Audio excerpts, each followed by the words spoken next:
Hello to my viewers. Today's topic is about higher derivatives. This is under Calculus 1. This maths is intended for the students who are majoring in mathematics and for the freshman engineering students. Now I have here number 1, y equals 5 times round brackets 3x squared plus 7 raised to the fourth power. Find the third derivative. Note that dc over dx, derivative of a constant is 0, and dx over dx is equal to 1. And y triple prime is the same with d3y over dx cubed. Okay? Now let us solve number 1. So let us solve the first derivative for this function. So this will be dy over dx. So take note, this is product rule and power formula. So this will be copy the first 5, and then I will make a square brackets. First will be the power, so 4, and then I need to write inside the square brackets, which is 3x squared plus 7. This will be minus 1 because n minus 1 is, that will be 3. And then derivative inside the square brackets. So this will be 6x. And then this will be plus 0 because derivative of a constant is 0. Okay? And then plus, because this is product rule, copy the second. 3x squared plus 7 raised to the fourth power. Derivative of a constant is 0. So this will be 0.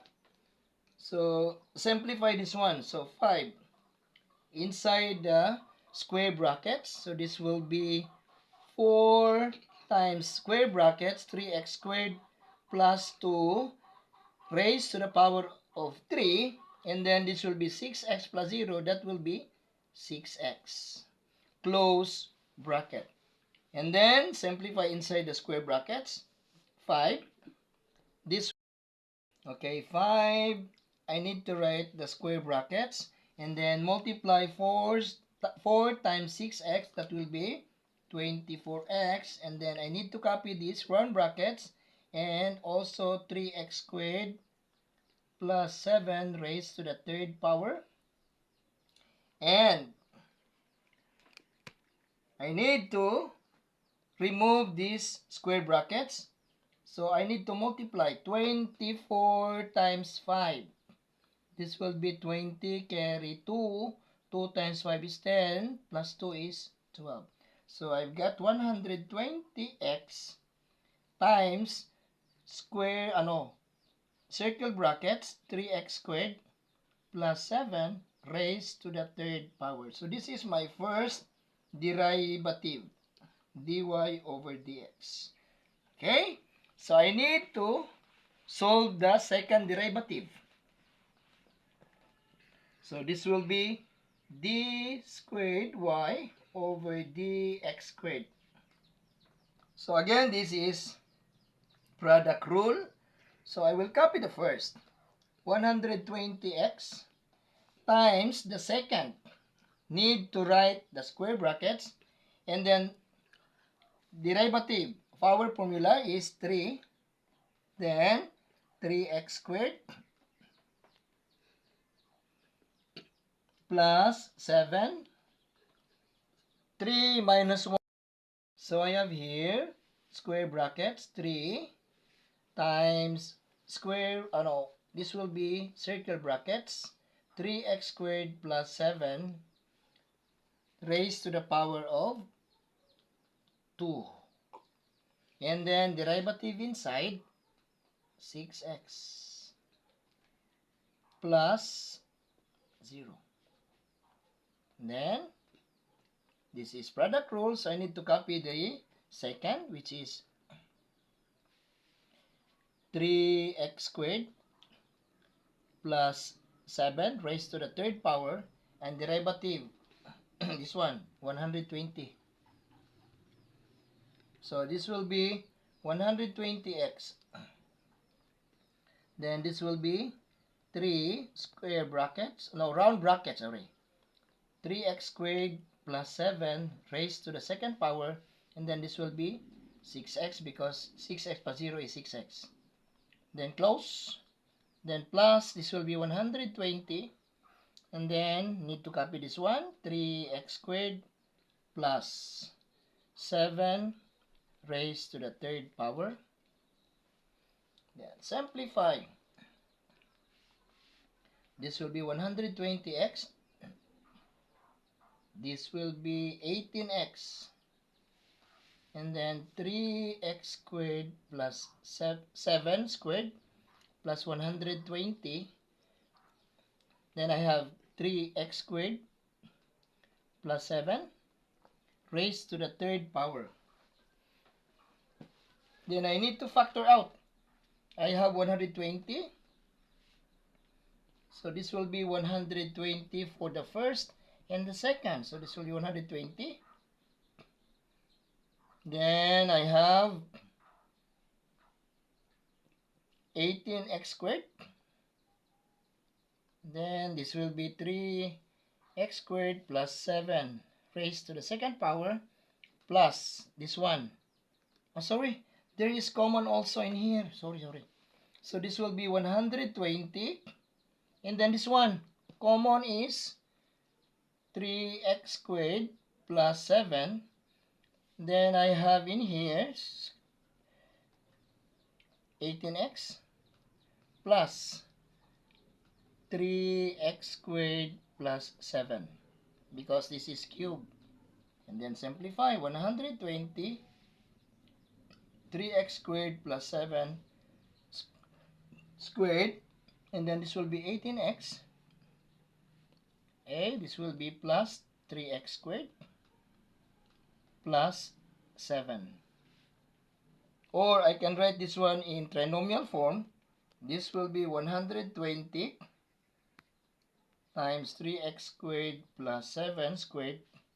This will be 3x squared plus 18x plus 7. So this is my second derivative. Okay? Now let's proceed to the last derivative.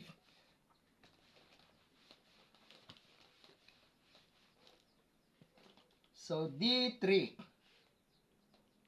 Sorry, this is d3. d3y and then dx cubed. Okay. So this one will be, how do we do this one? I need to multiply this one to make it easy. Expand first and then multiply. This is 3x squared plus 7. And then 3x squared plus 7. This is multiplication. Because this is squared. Meaning multiply itself 2 times. And then after this, multiply again this one. So that we can come up with product rule. So this will be 9x to the 4th. Then this will be plus 21x squared. This one, 21x squared. Then plus 49. So this is 9. Bring down 9x to the 4th. Plus 42x squared. Plus 49. So this is 9x to the 4th plus 42x squared plus 49, and then multiply this one, 3x squared plus 18x plus 49, sorry, plus 7. So this is 27 x to the 6 because 4 plus 2 is 6. Then plus 42 times 3. What is 42 times 3? This is 6. This is 12. 126. 126 x to the 5th power. Then plus, oh sorry, this one 6 4th. This is 4th. Wrong. This is 4th. I'm still here. And then this one will be 49 times 3. 49 times 3, 27, carry 2, 12, 14, 147. 147 x squared. Now, I'll be the second multiplier. So, this will be 18 times 9. What is 18 times 9? 72, carry 7, 9, 16, 162. So, this is 162 x fifth. And then this one, 42 times 18. This will be 16, carry 1. 32, 33. This is 2, this is 4. 6, 5, 7. So I've got 7, 5, 6.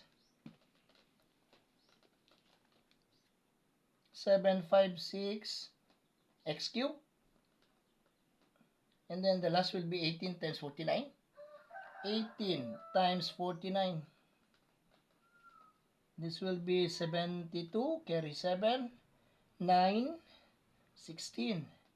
This will be 32, carry 3, 4, 7. This will be 2, 8, 8. So 8, 8, 2. 882. 882. Okay, x. Then the last will be 7 times 9, 63. 63x to the 4th. Then plus 42 times 7.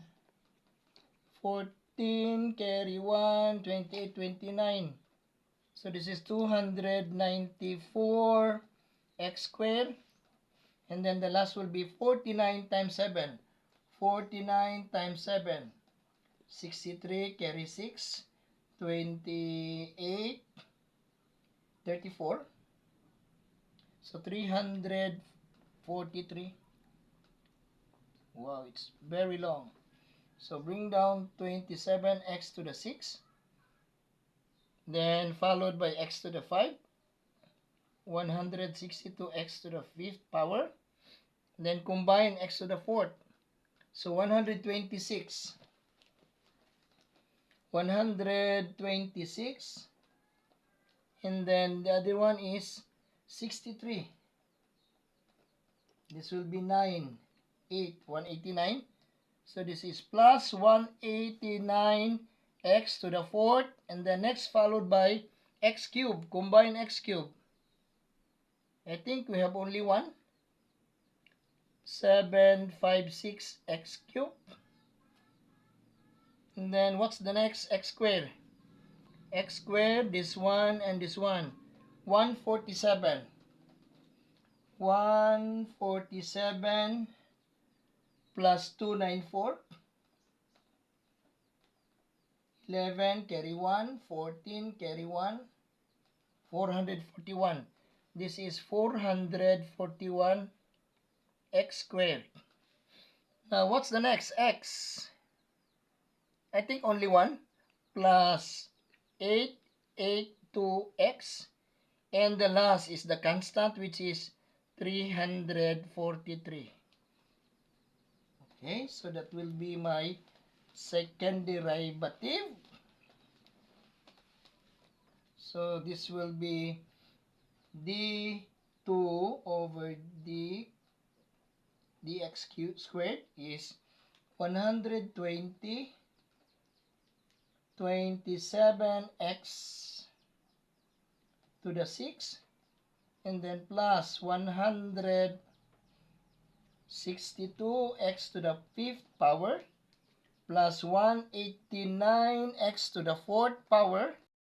Okay, 189x to the 4th power, and then plus 576 x cubed, then plus 441 x squared, and then plus 882 x, and then plus 343.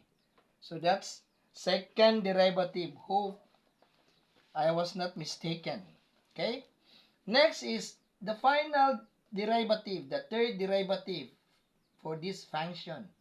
So this will be, copy the first, then differentiate the second, that whole function. So this will be 27 times 6. 27 times 6, 42, carry 4, 12, 16. So this is 162x to the 5th power. And then 162 plus this one, 5 times 162. 162 times 5. 10, carry 1. 30, 31, carry 3. 8. Okay, 810. 10, yeah, 31, correct, 810 plus 810 x to the 5th power, then plus 189 times 4. This will be 36. Carry 3. 32. 36. 8 times 4 is 32 plus 3, 35. Carry 3. 1 times 4 is 4 plus 3, 7. So I've got 756. 756 x to the 4th plus 756 times 3. This is 18, carry 1, 15, 16, carry 1, 21, 22. So I've got 2,268 x cubed plus 441 times 2. 441 times 2, this will be 288. So that is 882 x squared, x, okay? And then the last will be this one, plus derivative of 882x is 882. And then plus, this is the continuation since I have a limited space. So this will be plus. Then I need to copy the whole function. This will be 162 x to the 5th plus 800, plus 27 x to the 6th plus 162 x to the 5th plus 189 x to the 4th plus 756 x cubed plus 441 x squared plus 882x plus 343 times the constant. The derivative of a constant is 0. So therefore, this will be 0. So I'm here. So this will be 120. So I need to multiply this one. So 120 times 162. So this will be 0, 4, 2. Then this will be 0, 12, carry 1. Then 6, 7. Next is 1, 0. Or I can still write in here to make it shorter. D cube y over dx cube will be equal to 120, this one, 162 x to the 5th plus 810 x 5th plus 756 x 4th plus 22268 x cubed plus 882x plus 882. I think this is the answer for number 1. That's all.